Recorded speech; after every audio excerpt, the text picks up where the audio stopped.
लीला चरित्र बोली असे श्री चक्रधर शपथ मदंबा माय मराठी जोडली शब्दांना पाले व्याघ्र त्या परब्रह्म परमेश्वर भगवान श्री चक्रधर स्वामींच्या नाम साधनेनं भक्ती साधनेनं चिंतन साधनेनं आज या परम पावन या यात्रा प्रसंगी आपण उपस्थित आहात. सर्व भाग्यवंत आहात, यशवंत आहात. आजच्या कार्यक्रमाचे अध्यक्ष परमपूज्य परम आदरणीय महंत श्री आष्टुरकर बाबा, आता नागपूरचंच म्हणावं लागेल, नागपूरला जास्त नागपूर.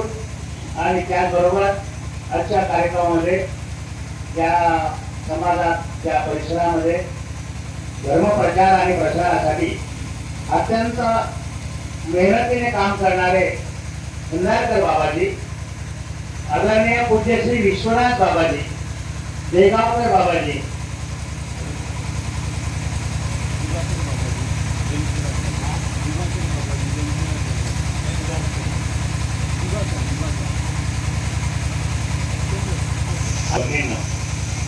या कार्यक्रमासाठी त्यांचं प्रामुख्याने मार्गदर्शन असतं असे परमपूज्य परम आदरणीय ॲडव्होकेट के आर शेटे साहेब, त्याचबरोबर भारतभूषण शास्त्रीजी, त्याचबरोबर आमचे आदरणीय पूज्य श्री कवीश्वर दादा आताच गेले आहेत, चक्रपाणी दादा आणि सर्व भाविक बंधूंनो, 100 वर्षापासून सतत प्रबोधन करण्यासाठी ज्या आश्रमचा पुढाकार आहे ते आदरणीय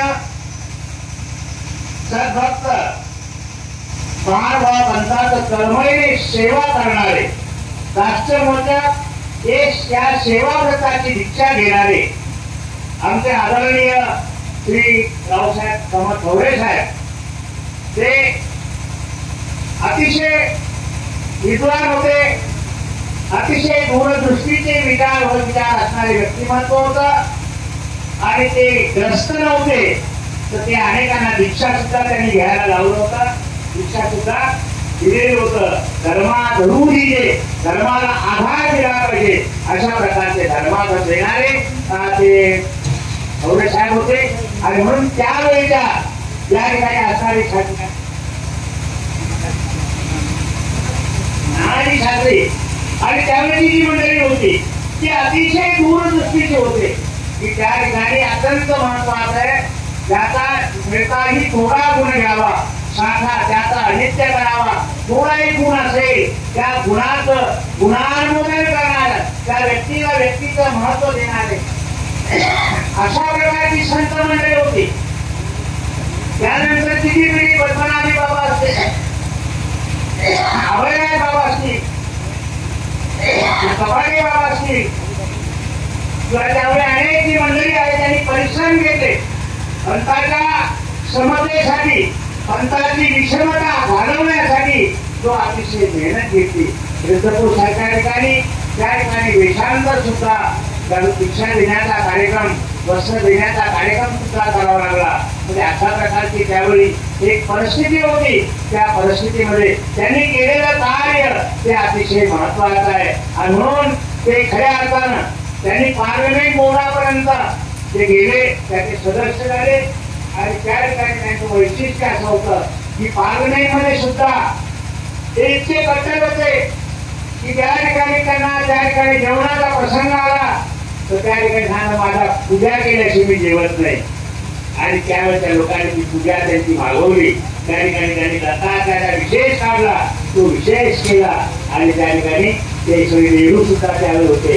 अशा प्रकारचा तो इतिहास आहे. आणि त्यावेळी त्यांनी तो विशेष वर्णन केल्यानंतर अशा प्रकारचे ते अत्यंत तळमळीचे बुद्धीचे भक्त होते.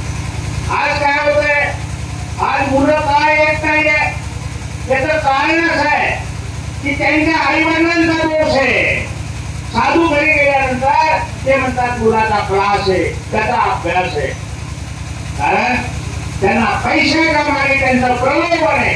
आमचा मुलगा मोठा झाला पाहिजे, पैसा कमवला पाहिजे, अशा प्रलोभनाची वृत्ती आहे. ते असं विचार करत नाही. आल्यानंतर बसा, मंदिर बसा, महाराज दंडवत झाला, विशेष करा, ते म्हणतात आम्ही बघतो कोण कोणाचे बोलावतात, ते म्हणतात नाही त्यांना क्लास. अशा प्रकारची एक विक्षिप्त संस्कृती समाजात उडायला येत आहे, ते त्याचं कारण आहे. आज जोपुजाचा विषय असेल, जोपुजाची जर कमतरता असेल, काही गैरसोय असेल, तर त्या ठिकाणी ते उपदेश देणार नाही, ते उपदेश देणारे आहेत, ते साधू आहेत, ते आळशी झालेले. काय झालेले? साधू आळशी झाले. पहिले घराघरामध्ये जाऊन त्या लोकांची पूजा करायला बसत होते, पूजा करतायत की नाही त्यांना सगळ्यांना करत होते. आज ते राहिलेलं नाही, कारण गुरु भासत, चेहरे भासत, डोळं घेत नाही कष्ट, त्यामुळे धर्म करतो अस्पष्ट आणि मग भक्त होतो भ्रष्ट आणि मग आपण करतो. त्यांनी काम जमणार नाही. आपल्याला पुण्याच्या लोकांपर्यंत पोहोचावं लागणार आहे. आठवड्यात तुम्ही निश्चित ठरवा की मी आठवड्यामध्ये 10 गावाला भेट देणार आहोत, 10 गावाच्या उपदेशांना मी बघणार आहोत. तर आपण ज्यावेळी जातो तर आपल्या एवढे कार्यक्रम आपल्या मागे झाले, एवढे कार्यक्रम झाले, नंतर मग कोणी वाढलेले, कोणाचे लग्न आहे, कोणाचे पारायण आहे आणि धर्म पारायणाचे सांगे सुख श्रेय होणार आहे. पण धर्माचं पारायण करून टाकल्यामुळे आपण समाजापर्यंत सत्य वस्तुनिष्ठ तत्वज्ञान पोहोचू देत नाही, पोहोचत नाही. ही आपला जो दोष आहे हा आपण मान्य केला पाहिजे. तो भक्तांचा दोष नाहीये. 800 वर्षापासून त्यांच्या घरात कुठल्या वस्तू त्याच्या आजच का होत नाहीये, असं सुविधा झालेलं आहे. आज बरोबर काही लोकांना सांगितलं पाहिजे, सगळे लोक पैशाची स्पर्धा आहे. लोक एखाद्या जेवणीमध्ये उन्हाळ्यामध्ये एखाद्या जिन्याखाली लोकांनी आश्रम होतात, त्यावेळी त्याला सांगतात बाबाने रूम बनवले, बाथरूम बनवलाय, किचन रूम बनवला, बेडरूम बनवला, मग देवाचा एक छोटासा रूम घरात काढा. अशा प्रकारची संस्कृती आपल्याला डेव्हलप करायला लागतं. पण आपल्याला असं वाटतं आपल्याला काय घेणं देणं आहे, काय बोलले मात्र शेंडी कात्र याच्या पुढे आपण जायला तयार नाहीये. कारण उपदेशी आहे, पण त्याचबरोबर तो आता दीक्षित वर्ग आहे. तो अर्ध्या हळकुणाने टोळा होतो, रात्री संन्यास होतो आणि सकाळी आपल्या घरी प्रपंचात जायला लागतो, आपल्या परिवारात जातो. मी स्वस्त बोलतो, तुम्हाला लोकांना राग येतो. बाबा तुम्ही एक ट्रेनिंग घ्या. मास्टर व्हायचं असेल ट्रेनिंग लागतं, नर्स व्हायचं असेल ट्रेनिंग लागतं, शिपाई व्हायचं असेल तर ट्रेनिंग लागतं. पण महानुभाव पंथामध्ये संन्यासी वर्ग आणते त्याला कुठल्या ट्रेनिंगची गरज पडत नाही. रात्री वंदे मातरम ट्रेनिंग कातरली, कपडे बदलले की सकाळी यांच्या परिवारामध्ये चालला.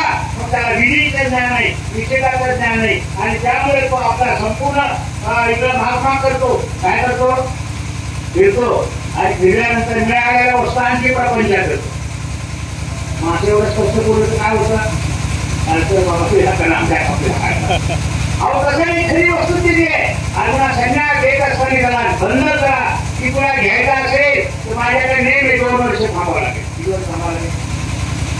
तू मिळा उपाय घे आणि 2 वर्षांनी घे. 2 वर्ष तू ट्रेनिंग घे.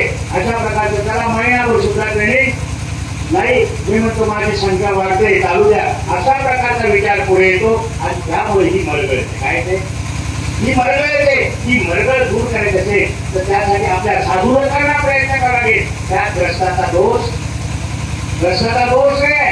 आपण साधू म्हणे की जातो. आता पूर्वीच्या काळामध्ये शिवाचे गाव होते, ते गावोगाव डोक्यापैकी साधन नव्हतं, गाड्या नव्हत्या, लोकांकडे मोटरसायकल सुद्धा नव्हती.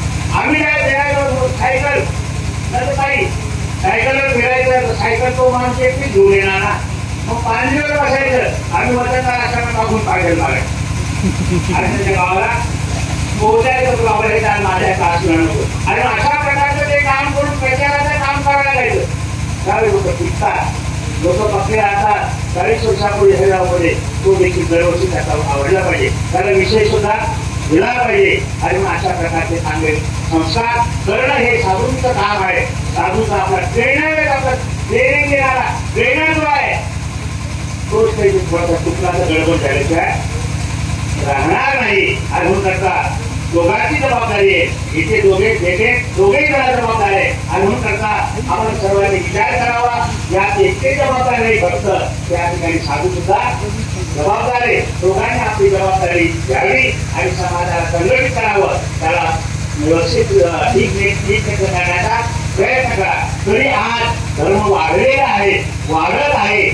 पूजा पद्धती सुद्धा करण्याच्या पद्धती वाढलेल्या आहे, क्रिया वाढलेल्या आहे, लोकांवर सुबत्ता झालेली, पैसे सुद्धा आर्थिक सुबत्ता झालेली आहे. पूर्वीच्या काळामध्ये आम्ही गेलो की 2 रुपये लोकांना दान नोंद करायचे, नंतर 5 रुपये द्यायचे आणि 5 रुपये दिले तर आम्हाला वाटत होता फक्त आहे. पण आता काही गाड्यांचे भाडं वाढले, विजेचे खर्च वाढले, लोक 100 देतात 500 देतात तरी खालीवर 5 कारण म्हणून या सगळ्या जबाबदाऱ्या महत्वाच्या आहे, दोघांच्याही जबाबदाऱ्या आहे. त्या दोघांनी जबाबदाऱ्या एकाने फिजिकली भरणा करायचा आहे, एकाने स्पिरिच्युअली भरणा करायचा आहे, एकाने अध्यात्म द्यायचंय, एकाने सगळ्या सुविधा द्यायचं आहे. अजून आता अत्यंत महत्वाचा विषय दादाने केलेला आहे. आणि म्हणून आमचे घोडे साहेब हे साधूपेक्षा हे संत होते, ते ग्रस्त नव्हते, ते अतिशय सद्वास्तिक होते, ते अतिशय नामधारक होते आणि नामधारक नव्हे आपला विधी करणारे, विधी आचार करणारे, विधीचा आचार करणारे असं ते व्यक्तिमत्व होतं. आणि सर्व समाज त्यावेळी पूर्वज आमचे त्यांच्याकडे आदराने बघत होते. अशा प्रकारचं घोडे साहेबांचं महान कार्य आहे ते आपण वाचलेलं आहे. आम्ही आता अभिराज बाबांच्या सहवासात सुद्धा राहिलेलो आणि अभिराज बाबांच्या बरोबर आम्ही अनेक कार्यक्रम आलेले. केंद्रे साहेबांच्या बरोबर निराकरणाचा विषय असो तर दुसऱ्या स्थानांचा विषय असो, त्या ठिकाणी आमचे ज्ञानसूर्य साहेब आहेत, सर्व मंडळी आहे. आणि अशा प्रकारचा एक वर्ग थकल्या जातो आणि पुढची पिढी तयार झाली पाहिजे. आणि आता आपल्याकडे सुद्धा चांगली पिढी देगावकर बाबा आहे, आमचे काय दादा प्रणव दादा सुद्धा अतिशय बुद्धिवादी माणूस आहे. कारण त्यांचे पाळण्यातच पाय दिसले होते, ते मार्गात आले त्या दिवशी बाबांना दिले, त्या दिवशी मोठं झालं. आणि म्हणून बाबा तुमचा शिक्षा चांगला हुशार निघेल आणि त्या ठिकाणी ते चांगले हुशार निघाले, ते चांगलं लिहितात. ते आता व्हॉट्सअपवर नाही आम्ही जाणार, व्हॉट्सअपवर काय असतं ते कृत्रिम असतं, ते क्षणिक असतं. व्हॉट्सअप तर कळालं व्हॉट्सअप होऊन जाते, व्हॉट्सअप निघाणार नाही. म्हणून त्याच्या छोट्या छोट्या पुस्तिका काढायच्या. काय करायच्या? तुम्ही महिनाभर लिहिलेली लेख आहे ती झेरॉक्स रूपाने असलं पण पुस्तिकाच्या रूपाने ते आलेल्या आपल्या 50 पक्षाकडे द्या. तो विचार लिखित स्वरूपात जाईल. हा अत्यंत महत्वाचा विचार आहे. आता मोबाईलमुळे समाज फार आयडी आलेला आहे, वाचन संस्कृती संपूर्णात आलेली आहे. पुढे पुस्तकं घेऊन जाणारे लोक आहेत ते फक्त शोध करतात, वाचन कोणी करत नाही. आमच्या कपाटामध्ये एवढे पुस्तकं आहेत, जसं महानुभावाकडे आहे आमच्याकडे एवढ्या पोत्या आहेत, 6000 पोत्या. अरे पण 6000 पोत्याची नाव तर सांगतो, ते 6000 पोत्याची नाव नाही, फक्त बोलायची भात, बोलायची कडी आणि वरपा रे वरपा अशा प्रकारचा कार्यक्रम फक्त चालतो. आणि म्हणून महत्वाचं आहे की आपली प्रत्येक गोष्ट जी आहे 6000 पोत्यापैकी 600 पोत्यांची नावं तुम्ही लिस्टिंग बनवा. आता ते त्यांनी महत्वाचं लिस्ट बनवणार, तुम्ही अशी लिस्ट बनवण्याच्या नावाला गडबड झाली. आमचे डॉक्टर कपडे होते, ते काय करायचे, आम्ही त्यांच्यावर फिरायचो. ते कुठल्या माझ्या महानुभावाचं संशोधन होणार आहे, महानुभावाचे ग्रंथ छापल्या जाणार आहे, तुम्हाला देणार आहे. आणि म्हणून ते आम्हाला सगळं फिरवायचे, त्या पोथ्याचे आणायचे. 5-25 पोथ्या जमल्या की एक पोथी ते फक्त घेऊन जायचे. विद्यापीठाला 25 रुपये द्यायचे, किती द्यायचं ना. अशा 25-25 रुपयाला त्या पोथ्या विकत बसायच्या. आणि त्या विद्यापीठाला आम्ही विकत घेतलेलं आहे. आता विद्यापीठाची दुरावस्था आहे, महानुभाव विद्यार्थ्यांना शोध आहे, जमल्या पाहिजे विद्यापीठामध्ये. पण विद्यापीठामध्ये काही शिल्लक राहत नाही, फक्त वरचं पान आणि मागचं पान एवढं शिल्लक राहतं. मधल्या पोत्याचे कागद काढून घेतात, ते आलेल्या विदेशी माणसांना देऊन टाकतात, तिथं दुसरी जुने कागद घालून देतात. अशी फार मोठी वाङ्मय धोरणी सुद्धा सुरू झालेली आहे. ते आम्ही जवळून अनुभवल्या विश्वस्त होणारी माणसं. आणि म्हणून करता यामध्ये महत्वाचं आहे की ती इच्छा जी आहे पोथीची कॉपी करणे, पोथीची कॉपी करणे, ती कॉपी कुठल्याला करू द्या, फक्त आम्हाला त्याची कॉपी करू द्या.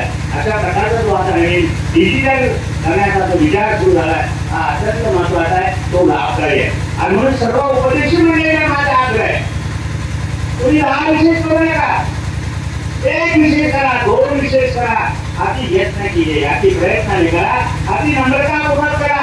त्या परमेश्वराच्या कानाची विराट व्हा. पण आपण काय करतो, कारण आपण झालो फास्ट आणि घेत नाही कष्ट, विषय उचलतो, हात आजवर धुतो, त्या बुद्धीतलं पाणी उंदीर मुठासारखं आता टाकतो असं कुठेतरी बोललं होतं. तुझं एक कोरडं टाकलं तो विषय तुझा तरुण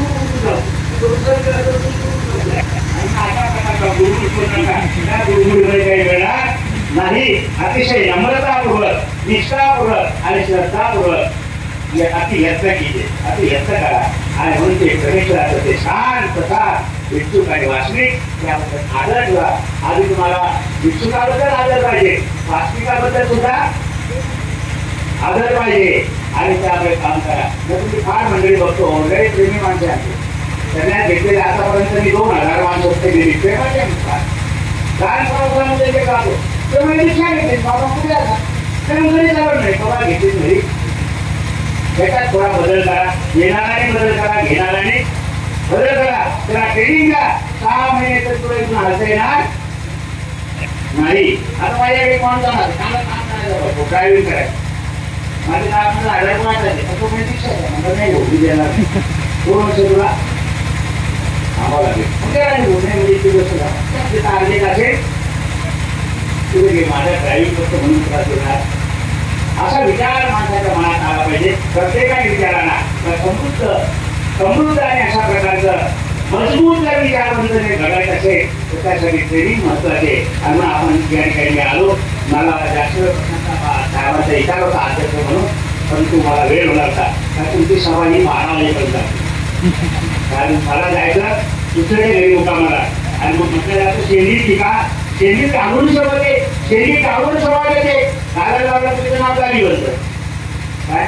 तसं त्या भ्रष्टाकडे जायचं संसारी माणसाकडे गेलं पाहिजे. आणि म्हणून मी आता आपली रजा घेतो.